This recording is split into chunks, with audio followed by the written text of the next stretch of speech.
Bismillahirrahmanirrahim. Assalamualaikum warahmatullahi wabarakatuh. Innal hamdalillah nahmaduhu wa nasta'inuhu wa nastaghfiruhu wa na'udzu billahi min syururi anfusina wa min sayyiati a'malina. May yahdihillahu fahuwal muhtadi wa may yudlilhu fala hadiyalah. Asyhadu an la ilaha illallah wa asyhadu anna Muhammadan abduhu wa rasuluh. Allahumma shalli wa sallim ala nabiyyina Muhammadin wa ala alihi wa ashabihi wa wala. Rabbi shrah li sadri wa yassir li amri wahlul 'uqdatam min lisani yafqahu qawli. Allahumma anfa'na bima 'allamtana wa 'allimna ma yanfa'una wa zidna ilman wa ba'd. Ma'asyiral muslimin yang mudah-mudahan dirahmati Allah Subhanahu wa taala. Alhamdulillah di kesempatan malam ini kita dimudahkan oleh Allah Subhanahu wa taala untuk duduk bersama dalam rangka tawassul bil haqqi dan tawassul bis sabar. Kita berdoa kepada Allah Subhanahu wa taala mudah-mudahan duduknya kita dicatat sebagai amal soleh di sisi Allah Subhanahu wa taala.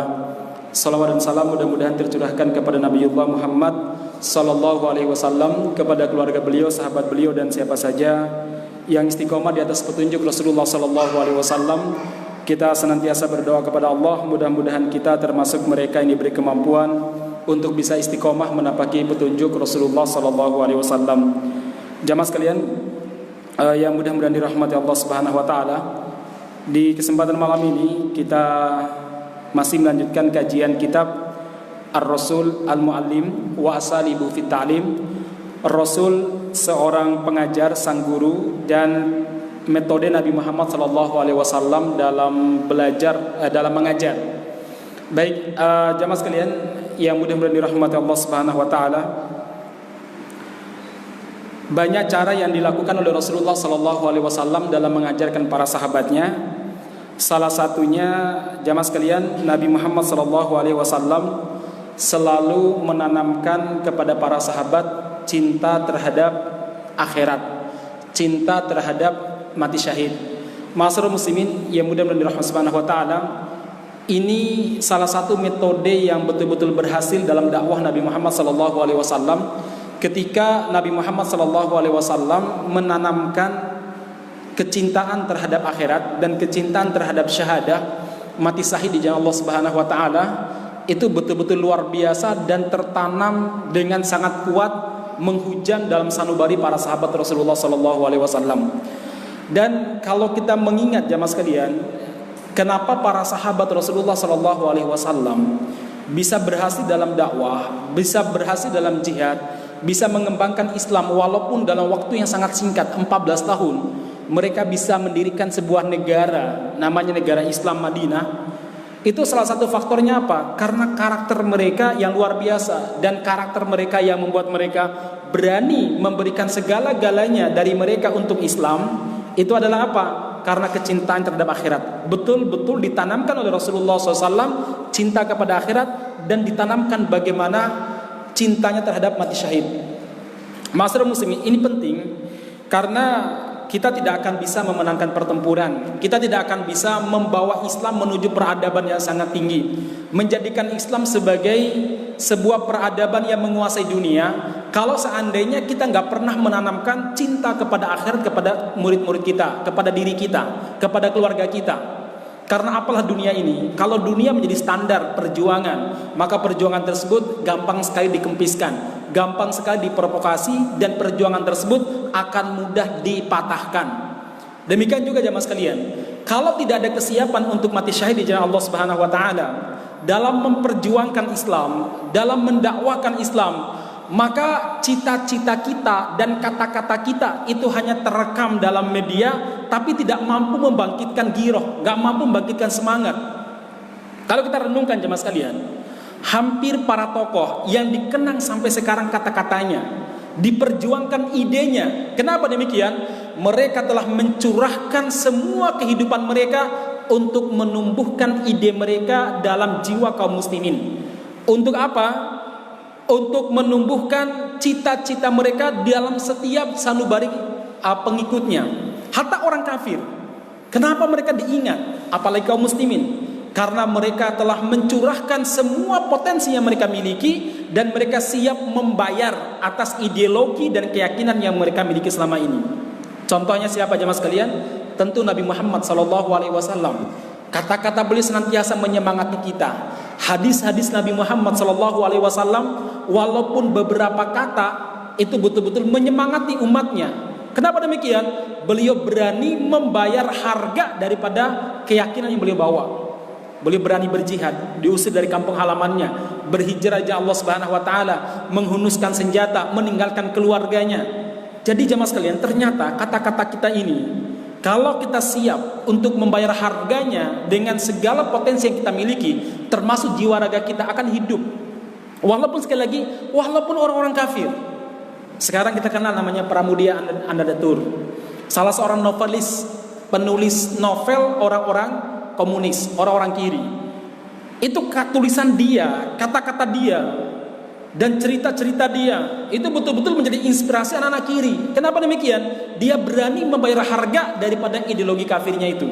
Walaupun dia dipenjara oleh Presiden Soeharto di Pulau Buru sana, jamaah sekalian.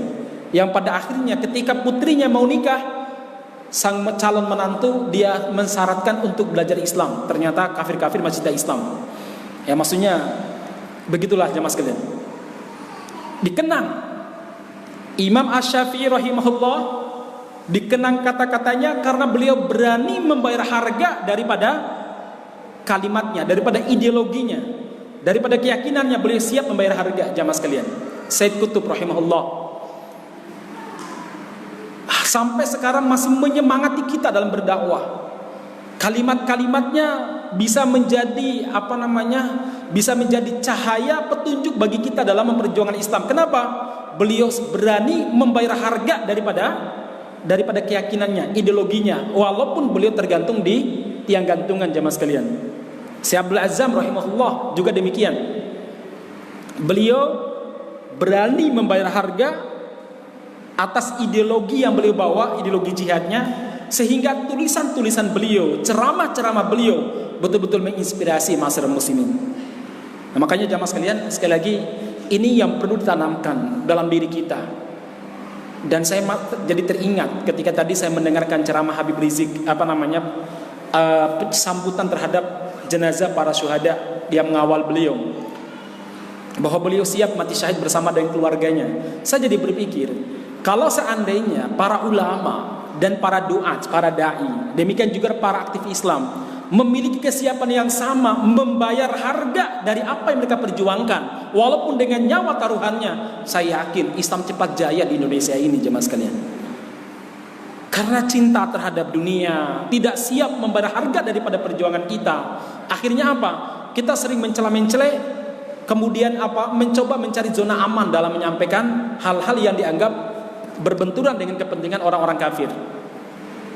Makanya jamaah sekalian yang mudah-mudahan rahmat subhanahu wa ta'ala, saya masih ingat ungkapan Said Qutb rahimahullah. Beliau mengatakan, inna kalimatina, sesungguhnya kalimat-kalimat kita, ideologi-ideologi kita, kata-kata kita itu akan menghujam ke bumi, membeku hatta idza mitna li ajliha, sampai kita siap mati membayar ideologi kita. Asyad bainal ahya, dia akan hidup di tengah manusia. Dan manusia sangat membutuhkan yang namanya semangat, membutuhkan kata-kata kita tersebut. Beliau buktikan dalam perjuangan beliau, jemaah sekalian. Saya jadi teringat dengan ungkapan daripada Hasan al-Banna rahimahullah, di mana beliau pernah mengatakan bahwa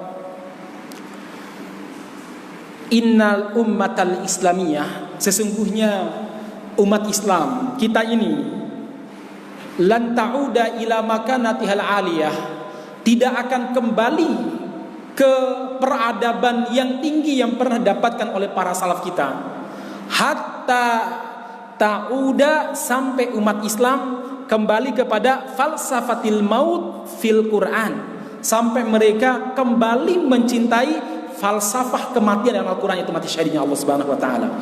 Baru kita bisa mengembalikan kejayaan kita, mengembalikan kemuliaan Islam sebagaimana yang pernah didapatkan oleh para pendahulu kita, jamaah sekalian.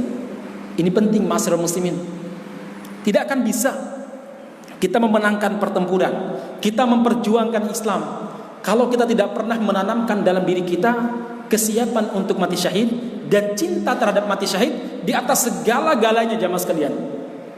Ada salah seorang ulama pernah menulis sebuah buku yang berjudul, saya pernah baca ketika saya pondok, Kaifa yagrusun nabi ruhal jihad fi ashabihi. Bagaimana Nabi Muhammad menanamkan ruh jihad di jiwa-jiwa para sahabatnya. Beliau mengatakan begini, kesimpulan beliau dari renungan para sahabat, dari berbagai macam cerita para sahabat. Apa kesimpulan beliau? Beliau mengatakan bahwa tidak ada sesuatu yang paling dicintai oleh sahabat Rasulullah sallallahu alaihi wasallam setelah al-imanu billah, setelah beriman kepada Allah Subhanahu wa taala, melebihi kecintaannya mereka terhadap syahadah, mati syahid di jalan Allah Subhanahu wa taala. Melebihi apa? Kecintaan mereka mati syahid di jalan Allah Subhanahu wa taala. Saya yakin jamaah sekalian, kalau ini enggak ditanamkan kepada jiwa anak muda Laskar FPI tersebut yang 6 itu, mereka tidak akan berani menerima risiko tersebut walaupun mereka digiring ke medan pembantaian. Tapi sekali lagi jamaah sekalian, menumbuhkan cita-cita mati syahid ini penting dalam diri kita, dan itu diantara tarbiyah metode Nabi Muhammad SAW mengajar para sahabatnya. Jamaah sekalian yang berada di rahmat Subhanahu wa taala, Nabi Muhammad SAW pernah mengatakan begini. Beliau mengatakan begini, walladzi nafsi biyadihi, demi Allah yang jiwaku berada di tangannya, laula anna rijalan minal mu'minina la tatibu anfusuhum an yatakhallafu anni wala ajidu ma ahmilum alaih ma takhallaftu an sariyatin takzu fi sabilillah. Demi Allah, kalau seandainya tidak memberatkan jiwa orang-orang beriman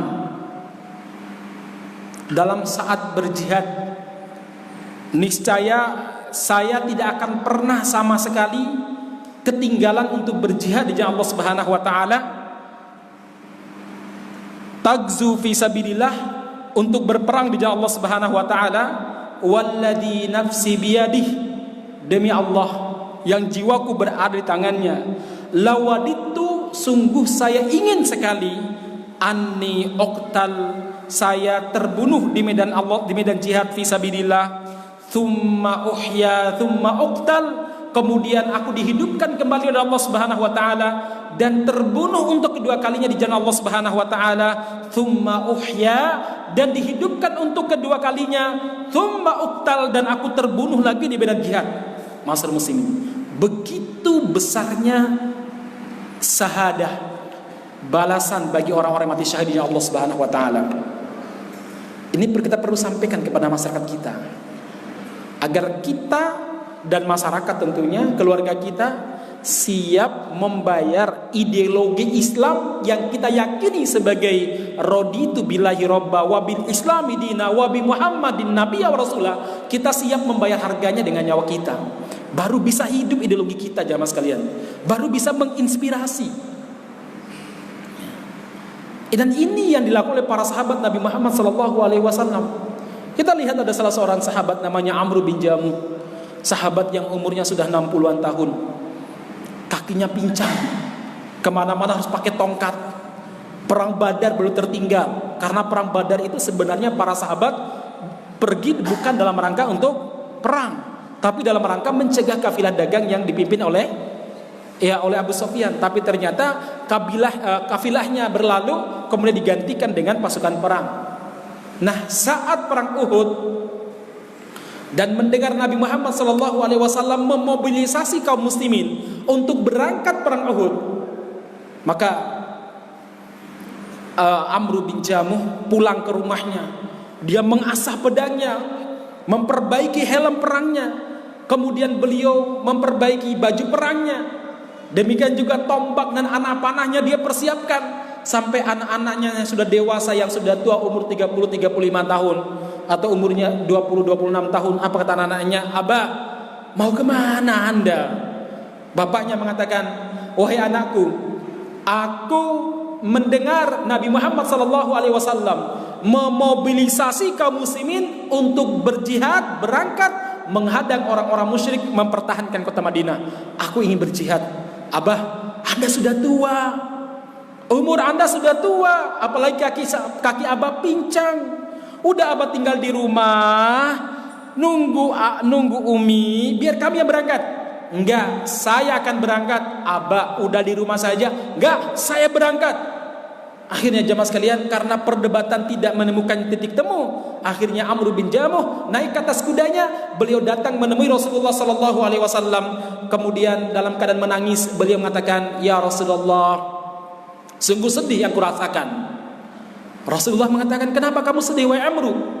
"Ya Rasulullah, saya tertinggal Ghazwatul Badar, perang Badar ya Rasul. Saya tertinggal ya Rasulullah. Pada perang kali ini ya Rasul, saya ingin membersamaimu dalam jihad fisabilillah ini ya Rasulullah.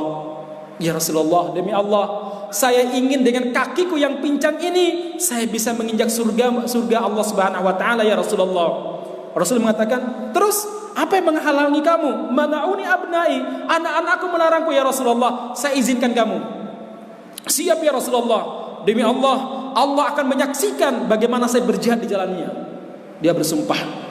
Dia pulang dengan senyum dan mengatakan kepada anak-anaknya, "Kalian gak bisa lagi melarang saya, karena Rasulullah SAW telah mengizinkan saya." Akhirnya ma'asyiral muslimin, ketika perang Uhud, beliau betul-betul membuktikan apa yang beliau ucapkan. Mati syahid, dan hampir saja tidak ada yang mengenali jasad beliau kecuali seorang saudarinya dari cincin yang beliau pakai. Kenapa? Sekujur tubuhnya penuh dengan luka, dan beliau tidak pernah melepaskan pedangnya sampai nyawanya itu keluar dari badannya menghadap Allah Subhanahu wa taala. Ma'asyiral muslimin yang mulia dirahmati Subhanahu wa taala, begini Rasulullah SAW dan para sahabat mengajarkan kepada kita bagaimana memperjuangkan Islam. Bukan kata-kata manis saja, tapi adalah apa? Kesiapan membayar harga dan ideologi yang kita miliki dengan segala yang kita miliki jamaah sekalian. Baru hidup tengah masyarakat, baru bisa kita ini memenangkan yang namanya perjuangan ini, ma'asyiral muslimin. Gak bisa hanya dengan kata-kata, harus dengan membayar semua harganya. Ma'asyiral muslimin yang mudah dirahmati Subhanahu wa taala, Rasulullah SAW pernah mengatakan, "Man khafa adlaja." Barang siapa yang takut adlaja, dia pasti akan bercapek-capek. Ini sebenarnya gambaran orang yang berangkat pada malam hari. Kalau takut di tengah jalan, dia pasti berlari. Atau kalau takut nggak sampai rumah, dia pasti berjalan capek, secapek-capeknya supaya sampai ke tempat tujuan. Waman adlaja balaqal manzila. Dan barang siapa yang bercapek-capek menempuh jalan, dia pasti mencapai tujuannya, manzilnya, rumahnya. Kalau itu yang dituju adalah rumah. Ala inna sil'atallahil ghaliyah. Sesungguhnya barang dagangan Allah Subhanahu wa taala itu mahal. Ala inna sil'atallahil jannah. Sesungguhnya dagangan Allah apa? Surga, ma'asyiral muslimin. Apa? Surga. Itu yang harus kita bayar dengan nyawa dan jiwa raga kita. Baru Islam itu hidup di tengah masyarakat. Baru Islam menjadi panutan. Kalau para sahabat Rasulullah SAW tidak mempersiapkan dirinya untuk membayar dari ideologi yang mereka miliki, maka mereka tidak akan bisa memenangkan pertempuran. Mereka masih menjadi budak orang-orang musyrik di Makkah, tapi mereka siap membayar ideologi yang mereka miliki dengan harga apapun yang Allah Subhanahu wa taala minta. Hijrah, mereka laksanakan hijrah. Disiksa sabar, mereka bersabar dalam menghadapi ujian. Jihad, mereka berjihad di jalan Allah Subhanahu wa taala. Baru Islam itu menguasai Makkah, Madinah, kemudian berkembang sampai pada zaman Umar bin Khattab radhiyallahu an, sepertiga wilayah dunia yang menjadi pusat peradaban dunia pada saat itu takluk di bawah khilafah Islamiyah. Inilah yang dilakukan oleh Muhammad Al-Fatih. Nenek moyangnya mulai dari Sulaiman Shah, Ertugrul, Osman dan lain sebagainya. Mereka apa? Membayar apa yang mereka yakini dengan jiwa raga mereka. Baru mereka bisa menangkan pertempuran itu, ma'asyiral muslimin. Ma'asyiral muslimin yang mudah-mudahan dirahmati Subhanahu wa taala. Jadi saya juga teringat melihat berbagai macam fakta hari ini, ma'asyiral muslimin, dengan berbagai macam intimidasi terhadap orang yang mencoba untuk mengungkapkan kebenaran, dengan berbagai macam intimidasi di WA, konten di YouTube-nya dihapus, akunnya di-ban, kemudian dipersekusi dan lain sebagainya, dipepet, dikejar-kejar, keluarganya diteror. Saya jadi ingat, kalau itu kita ikuti ketakutan tersebut, niscaya apa yang terjadi? Islam itu semakin down. Sebenarnya yang kita takuti itu bukan sebenarnya yang terjadi, karena yang terjadi itu adalah sesuatu yang ditakdirkan oleh Allah Subhanahu wa taala. Bahwa kita ada kewajiban untuk akhdul asbab, untuk mengantisipasi segala hal yang tidak kita inginkan, iya. Tapi jangan sampai ketakutan kemudian membuat kita ini tidak berkarya, jamaah sekalian. Membuat orang takut sekali, melebihi ketakutannya kepada Allah Subhanahu wa taala. Akhirnya apa? Diam, tidak bisa berkarya. Masa muslim yang berada di rahmat Subhanahu wa taala. Anda tahu ada orang-orang pintar, tapi kalau suruh berbicara di depan umum, nervous. Kenapa ilmu enggak disampaikan? Karena nervous, takut, jemaah sekalian. Sama, kalau kita punya ketakutan, maka kita tidak bisa menyampaikan dakwah ini ke masyarakat. Makanya ma'asyiral muslimin, Rasulullah SAW pernah mengingatkan, dan ini hadis sering diulangi oleh para ulama. Apa itu? Ini dalam buku Al-Muslimun wal Hadur Al-Gharbiyah, Syekh Dr. Safar Hawali menulis ini sebagai persembahan kepada umat Islam sebelum boleh dipenjara. Ya, sebelum boleh dipenjara, sekarang dipenjara oleh Saudi karena menulis buku ini Al-Muslimun wal Hadur Al-Gharbiyah. Beliau mengatakan bahwa jalan kebangkitan Islam itu cuma dua, kata beliau. Satu az-zuhdu, sifat zuhud, tadi cinta akhirat. Yang kedua al-jihadu, kata beliau. Dua itu aja. Berjihad dengan Allah Subhanahu wa taala. Orang tidak akan berjihad sampai dia punya modal zuhud. Orang yang punya karakter zuhud, dia siap memperjuangkan apapun, jamaah sekalian. Makanya Allah mengatakan alhaakumut takatsur. Berfoya-foya, bergaya. Kalau berbicara gaya, Anda jangan terlalu menafsirkan terlalu jauh. Menafsirkan orang-orang yang gak pernah mengenal dakwah, orang-orang yang mungkin hidupnya foya-foya, gak pernah ngaji. Enggak. Kadang umat Islam, kadang ikhwan juga gaya hidupnya luar biasa, ma'asyiral muslimin. Alhaakumut takatsur.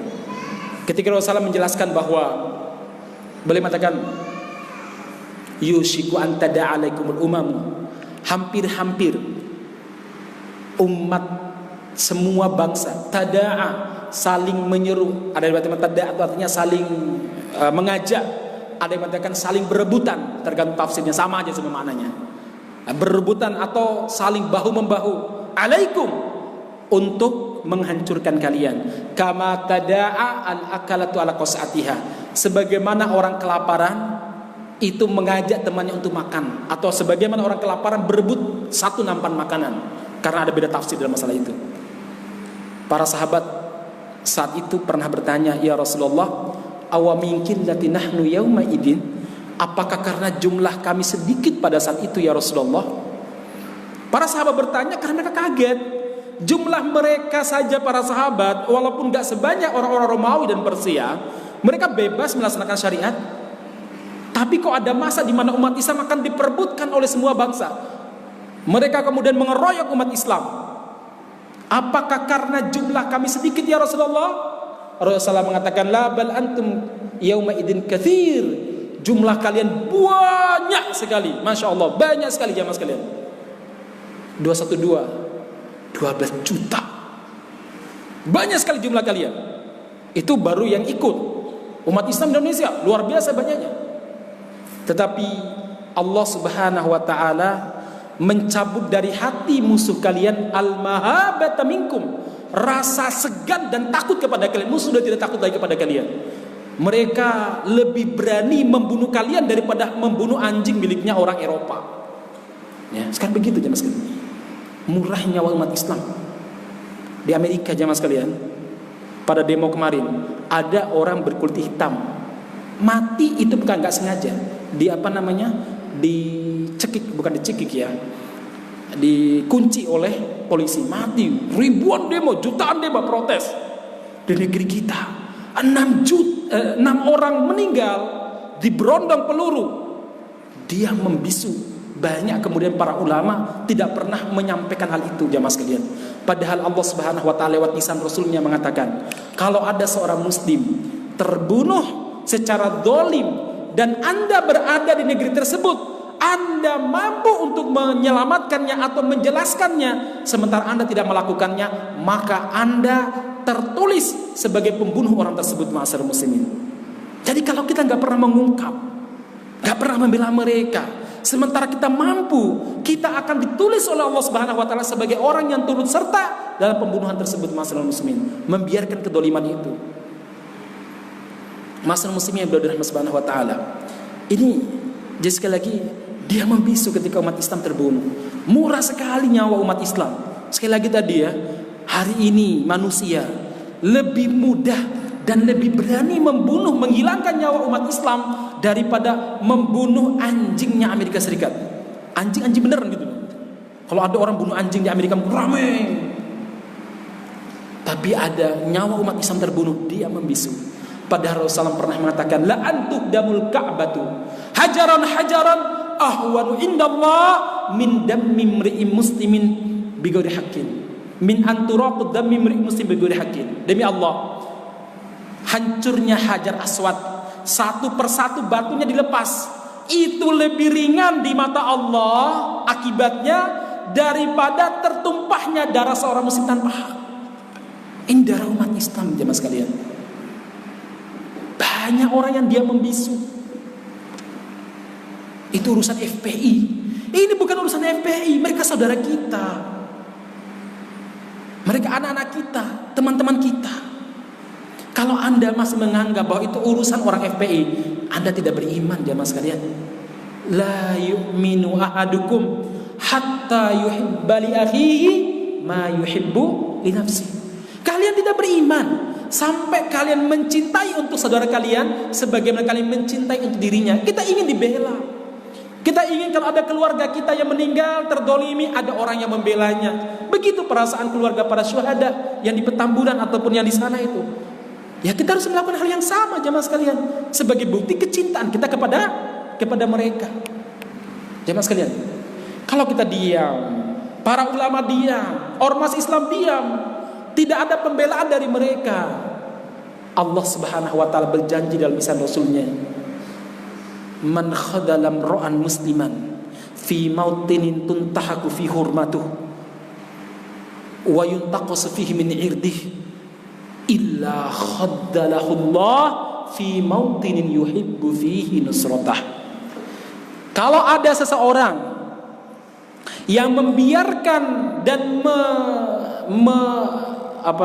mengesampingkan seorang muslim, tidak peduli dengan seorang muslim, menelantarkan seorang muslim di saat kehormatannya diinjak-injak, harga dirinya dinodai, dia membisu, padahal dia mampu untuk melakukan pencegahan atau minimal membela dengan lisannya, dia diam, maka Allah akan menghinakan dia di saat dia membutuhkan pertolongan Allah Subhanahu wa taala.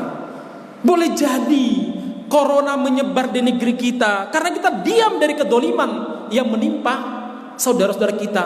Orang Rohingya datang ke negeri kita, seharusnya kita posisikan mereka sebagai muhajirun yang keluar untuk membela dan menyelamatkan nyawa dan agamanya, sementara kita harus memposisikan diri kita sebagai ansar, malah justru diusir. Ma'asyiral muslimin, makanya kedoliman dan berbagai macam hukuman Allah Subhanahu wa taala terus menimpa negeri kita. Ini sekali lagi Allah yang mengatakan, tentu lewat lisan Rasulnya, jemaah sekalian. Nah, terus kalian yang mudah dirahmati Subhanahu wa taala, jadi sekali lagi harus ada pembelaan. Kalau antum punya Facebook, lalu antum mengupload kedoliman ini, takut di-banned. Mohon maaf saudara sekalian, apa yang Anda perjuangkan untuk Islam?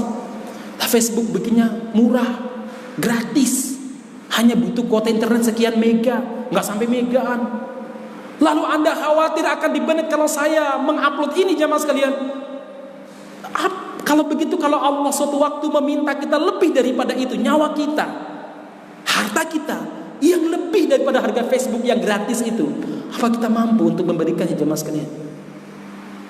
Banyak teman-teman kita yang mencoba menghindar, tidak berani. Kenapa? Akunnya di-banned. Jangan khawatir, Allah ganti dengan lebih baik. Saya 20 kali di-banned akun saya. Udah dibuat lagi aja, buat lagi aja. Gratis, jemaah sekalian. Mudah-mudahan nanti di hari kiamat akan bersaksi di hadapan Allah Subhanahu wa taala, kan? Kita enggak tahu, siapa tahu Facebook itu akan datang dan mengatakan fulan telah membela saudaranya lewat saya, ya Allah berikan syafaat kepada dia. Mungkin loh jemaah sekalian. Karena amal soleh akan berikan syafaat kepada kita.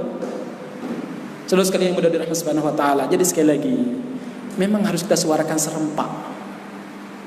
Kalau enggak serempak, bagaimana bisa berefek? Kalau enggak kita memviralkan, siapa lagi yang memviralkan, jemaah sekalian? Kalau akun Instagram Anda takut di-banned gara-gara menyebarkan informasi seperti ini, maka saya jadi pertanyaan, lantas kalau Allah meminta kita berkorban lebih daripada itu, Siapkah kita? Mengorbankan yang gratis saja. Gratis kan? Itu kita pikirnya lama banget, bahkan mungkin sampai istikharah. Apalagi mengorbankan lebih daripada itu, masyarakat muslim. Bela saudara kita. Mereka terdolimi. Kalau hari ini Anda mengatakan itu serangannya hanya kepada FPI, jangan lupa Anda juga muslim. Mungkin gilirannya Anda berikutnya, keluarga kita mudah-mudahan tidak terjadi. Nauzubillah, nauzubillah. Masyarakat muslim yang dirahmati Subhanahu wa taala. Dulu yang kita ketahui ditembak mati di tempat itu hanya orang-orang yang disebut teroris. Tapi sekarang sudah mulai menyebarnya masalah. Bukan lagi orang-orang disebut teroris, tapi orang-orang yang dianggap menghalangi penyelidikan dan lain sebagainya. Apa alasannya? Masalah muslimin yang mudah-mudahan dirahmati Subhanahu wa taala. Jadi satu hal ini perlu kita sampaikan ya, bahwa kita harus menghidupkan semangat untuk mati syahid supaya kita berani menyampaikan kebenaran. Salah satu sebab kenapa orang tuh nggak berani, karena orientasinya disorientasi, salah orientasi. Kalau orientasi udah benar, dia akan punya keberanian luar biasa, masyarakat muslimin. Kalau orientasi udah benar, kalau dia mengatakan bahwa mati hidup tangan Allah Subhanahu wa taala, sebagaimana yang sering kita ikrarkan, bahwa toh kita juga akan mati, maka seorang muslim sebenarnya tidak perlu begitu takut menyampaikan kebenaran. Justru kalau seandainya kita menyampaikan kebenaran, lalu kita misalkan, dan mudah-mudahan Allah Subhanahu wa taala berikan terbaik, kita misalkan dibunuh ataupun dieksekusi gara-gara menyampaikan kebenaran, ingat, itu sayyidus syuhada. Apa sayyidus syuhada? Penghulu para syuhada. Kata Rasulullah SAW, sayyidus syuhada itu dua. Orang yang menjadi penghulunya para syuhada itu dua. Satu Hamzah bin Abdul Muthalib, dan ini bukan makom kita. Yang kedua, rajulun qama ila imamin jair fa amarahu wa nahahu faqatalahu. Seorang laki-laki yang menghadap kepada penguasa yang jair, yang jahat, yang zalim, lalu dia melarang ataupun memerintah, kemudian dibunuh gara-gara menyampaikan kebenaran tersebut. Ini sayyidus syuhada. Orang yang apa? Penghulu para syuhada. Jadi ternyata ada ruang untuk menjadi syuhada di medan dakwah. Tidak harus kita berangkat ke Suriah atau berangkat ke Palestina atau berangkat ke Chechnya misalkan. Apalagi Chechnya sekarang presidennya sudah menjadi boneka Uni Soviet, Rusia maksud saya. Ada ruang syuhada jemaah sekalian. Yaitu apa? Menyampaikan kebenaran, mengungkapkan kebenaran di hadapan orang-orang zalim. Kenapa disebut sebagai suatu syahada? Beda halnya dengan Anda yang ada di medan jihad. Kalau di medan jihad itu sekali tembak mungkin mati jemaah sekalian, kena kepala langsung mati. Tapi kalau di medan dakwah menyampaikan kebenaran, lama sekali prosesnya. Di pressure, kita penuh ketakutan, keluarga juga takut, ekonomi kemudian diboikot, kemudian macam-macam diteror tiap saat. Itu kan ketakutannya sangat lama sekali, pressure-nya lama sekali. Orang mampu bersabar di atas itu jarang. Maka kalau ada yang mampu bersabar dan Allah Subhanahu wa taala mengambil nyawanya di saat dia menyampaikan kebenaran, misalkan, itu orang luar biasa, masyarakat muslimin. Orang yang luar biasa. Saudara sekalian, yang mudah-mudahan Allah Subhanahu wa taala. Dulu ada salah seorang sahabat datang menemui Rasulullah sallallahu alaihi wasallam. Dia bilang begini, "Ya Rasulullah, saya mau masuk Islam. Tetapi la shadaqata walal jihad. Saya enggak siap jihad dan enggak siap sedekah." Nabi bilang, mau masuk Islam tanpa sedekah, tanpa jihad, fabi ayyi syai'in tadkhulul jannah, modalmu masuk surga apa? Ya, apa modal masuk surga apa? Modalnya itu sedekah sebagai sebuah bentuk pengorbanan jiwa, harta. Jihad sebagai bentuk pengorbanannya nyawa. Ada lagi yang datang, "Ya Rasulullah, dullani ala amalin ta'dilul jihad. Ya Rasulullah, tunjukkan pada saya amal yang bisa menyaingi pahala ibadah jihad. Wes aku nggak mau jihad. Atau mungkin saya kalau ada yang lain saya cari yang lain itu. Kemudian Rasul mengatakan la ajid, saya nggak jumpa itu. Diulangi lagi kedua kali, Nabi menjawab sama, la ajid, saya nggak jumpa amal yang bisa menyaingi ibadah jihad. Ditanya lagi, la ajid, saya nggak jumpa. Ditanya lagi yang keempat kali, Rasul mengatakan hal tastati'u idza kharajal mujahid, ketika seorang mujahid keluar dari rumahnya, mampukah kamu masuk ke dalam musolamu, tempat solatmu, fatusolli wala taftur wa tasumu wala tuftir, kamu solat tanpa henti dan kamu puasa tanpa buka, hatta yaudal mujahidu ila manzilihi, sampai mujahid yang keluar tadi balik ke rumahnya. Kalau dia berjihadnya selama 1 bulan, 1 bulan sholat tanpa henti dan 1 bulan puasa tanpa buka. Apa jawaban sahabat? May yastati'u dzalika ya Rasulullah. Ya Rasulullah, siapa yang mampu berbuat seperti itu ya Rasulullah? Apa kata Nabi? Ya iya, makanya saya nggak dapat ibadah yang bisa menyaingi ibadah jihad, ma'asyiral muslimin. Saudara sekalian yang mudah-mudahan dirahmati Allah Subhanahu wa taala, Rasulullah sallallahu alaihi wasallam juga pernah bersabda, "Mathal mujahid fi sabilillah, wallahu a'lam bima yujahidu fi sabilihi." Permisalan seorang mujahid di jalan Allah Subhanahu wa taala, dan Allah Subhanahu wa taala lebih tahu siapa yang berjihad di jalannya. Kamathalis shaim al-qaimi wa tawakkal Allahul mujahid fi sabilihi bi ayyatawaffahu ayyudkhilahul jannah aw yarji'ahu saliman ma'a ajrin aw ghanimatin. Orang yang berjihad di jalan Allah, perumpamaan ibadahnya dan pahalanya seperti orang yang berdiri melaksanakan apa? Salat, dia puasa, dan Allah menjanjikan bagi orang mujahid yang berjihad di jalan Allah. Apa janji Allah Subhanahu wa taala? Allah menjanjikan kalau dia meninggal, Allah memasukkan dia ke dalam surga. Kalau dia balik, Allah akan mengembalikan dalam keadaan selamat bersama dengan pahala dan rampasan perang yang dia bawa. Ini janji Rasulullah sallallahu alaihi wasallam. Bahkan ma'asyiral muslimin yang mudah-mudahan Allah Subhanahu wa taala, Rasulullah SAW juga pernah bersabda, la godwatun fi sabilillah aw rauhatun khairun minad dunya wa ma fiha. Sungguh berjalan sesaat di medan jihad di waktu pagi atau di medan jihad di waktu sore, sesaat saja, itu lebih baik daripada dunia dan seisinya. Dunia seisinya banyak, mas-mas. Alphard itu dunia juga, Toyota Fortuner ya dunia juga, akhwat yang cantik dunia juga.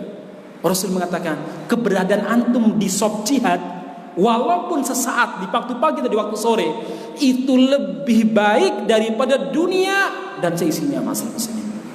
Masya Allah. Saya ada cerita dulu ya. Cuma medan jihad kita beda sama Suriah. Ini saya cerita medan jihad Suriah.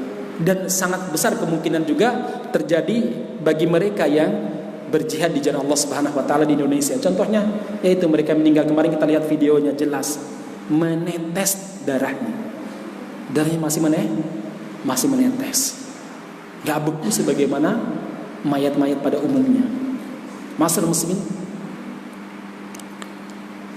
ada salah seorang komandan mujahidin cerita sama saya, namanya Abu Ubaidah, masih ingat terus namanya Abu Ubaidah. Dia orang Palestina tapi dia berjihad di Suriah. Dia cerita sama saya, "Ahi, dulu saya pernah punya anak buah. Suatu waktu kami di medan jihad, saat itu pertempuran sengit sekali di daerah Latakia itu dekat laut Eropa sana, dan saya pernah dibawa ke sana." Dia bilang saat itu pertempuran sangat sengit sekali. Awalnya kami menang, tapi ternyata pesawat dan helikopter menyerang kami dari atas.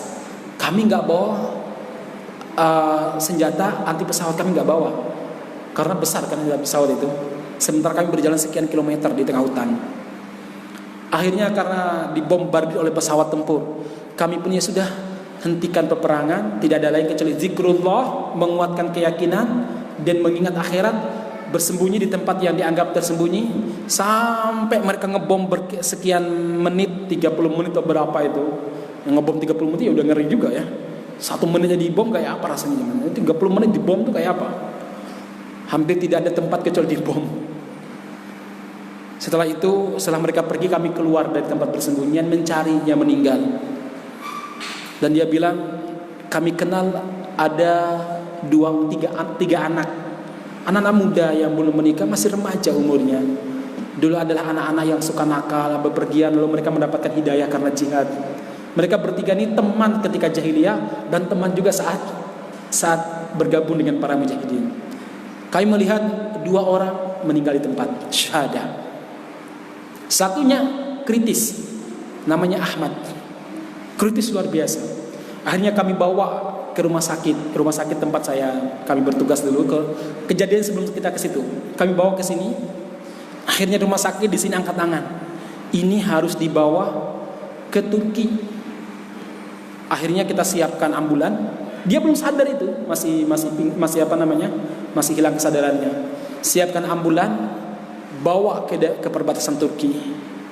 Sambil menunggu mobil ambulan dari Turki, karena nggak mungkin mobil Suriah masuk ke Turki pasti ditembak ya.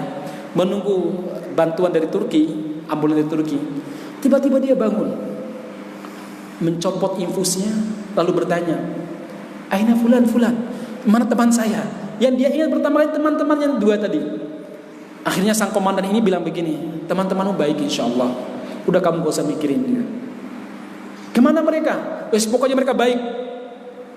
Dia langsung bilang, "Loh, kalian jangan berdusta kepada saya. Saya melihat mereka berdua di mata saya.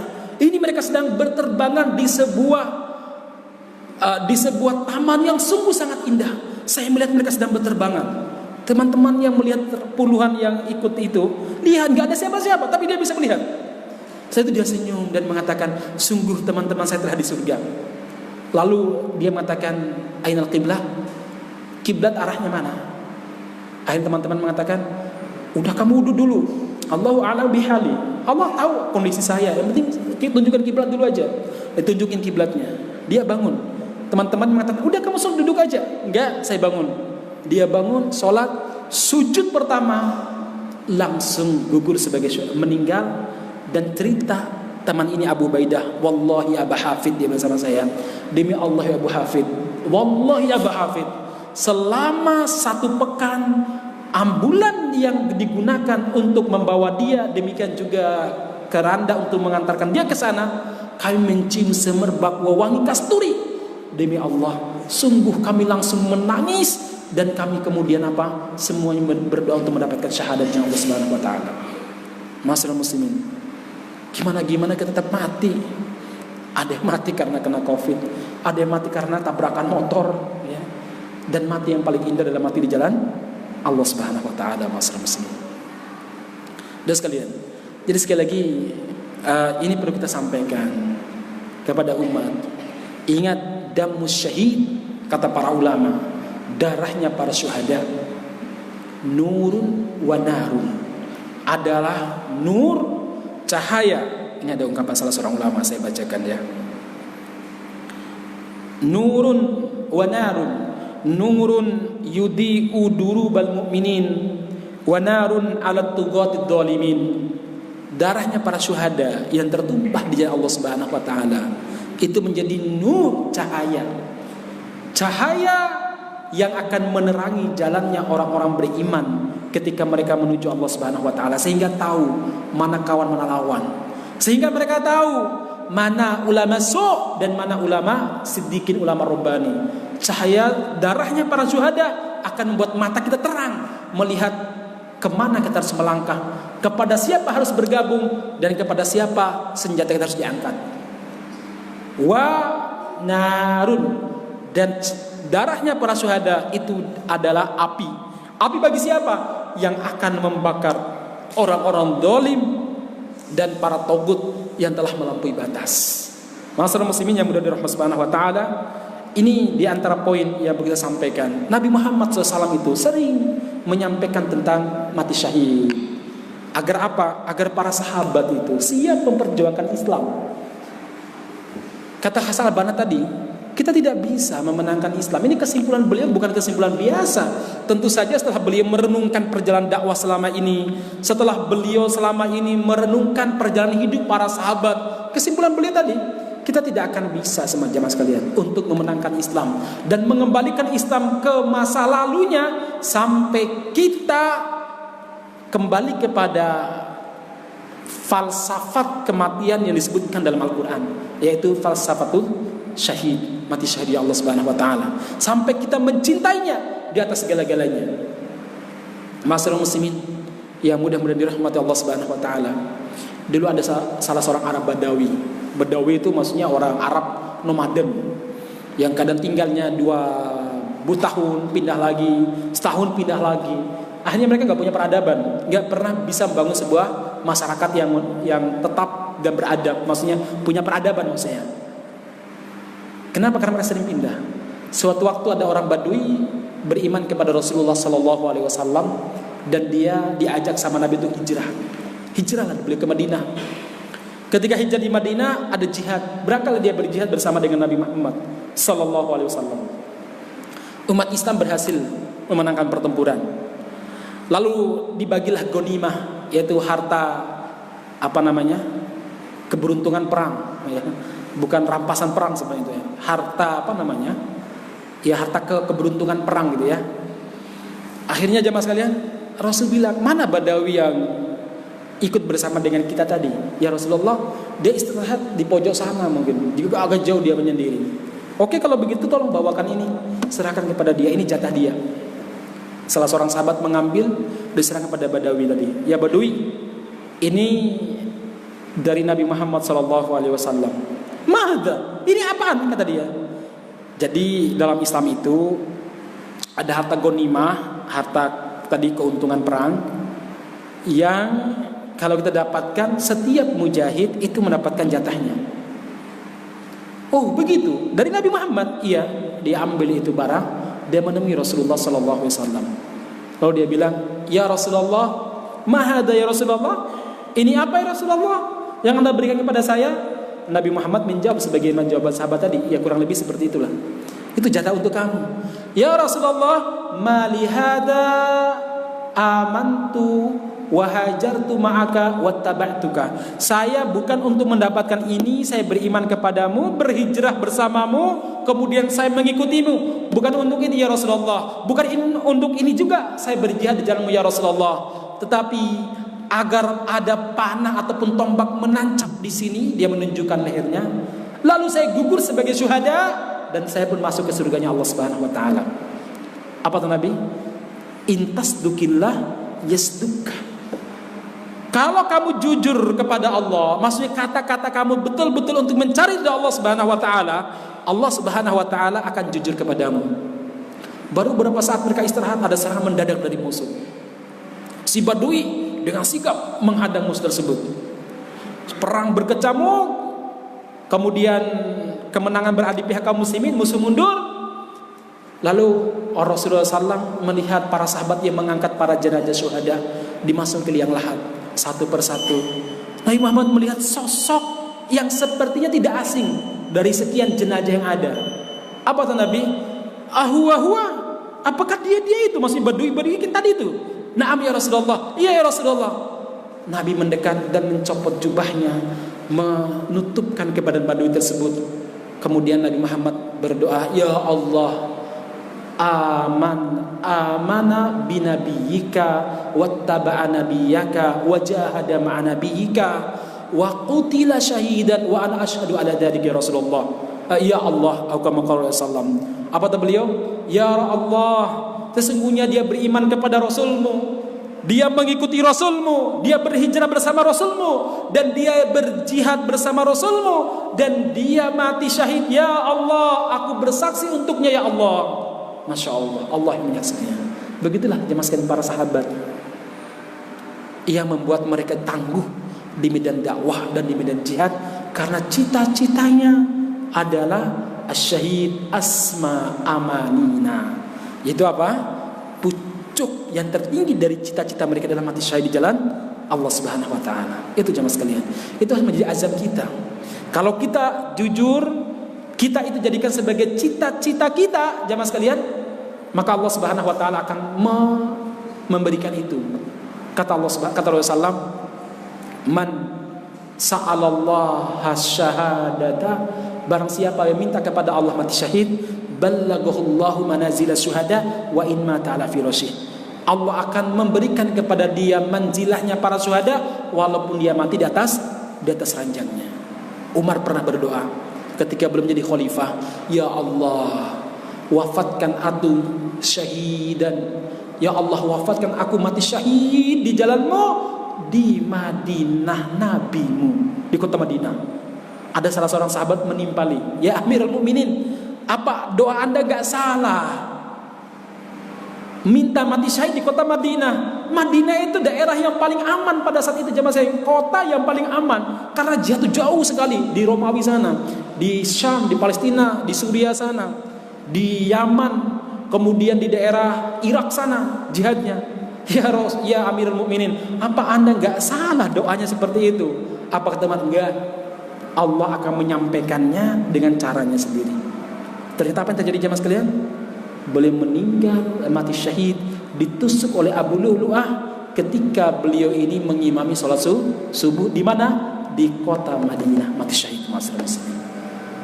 Baik jemaah sekalian, terakhir kita jadi teringat dengan sabda Nabi Muhammad SAW, sayakunu fi akhir zaman, akan ada di akhir zaman syurtotun, polisi-polisi yagduna fi godobillah, yang berangkat di pagi hari dalam keadaan dimurkai oleh Allah Subhanahu wa taala, wa yaruhuna fi sakhatillah, dan sore harinya balik ke rumahnya dalam rangka dalam keadaan dimurkai oleh Allah Subhanahu wa taala. Fa iyyaka an takuna min bitonatihim, waspada, jangan sampai kamu menjadi temannya, apalagi menjadi bagian daripada mereka. Barakallahu fikum ajmain. Hadis sahih. Demikian, mohon maaf kalau kurang berkenan, kita akhiri dengan doa kafaratul majlis. Subhanakallahumma rabbana bihamdika asyhadu an la ilaha illa anta astaghfiruka wa atubu ilaik. Walhamdulillahirabbil alamin. Assalamualaikum warahmatullahi wabarakatuh.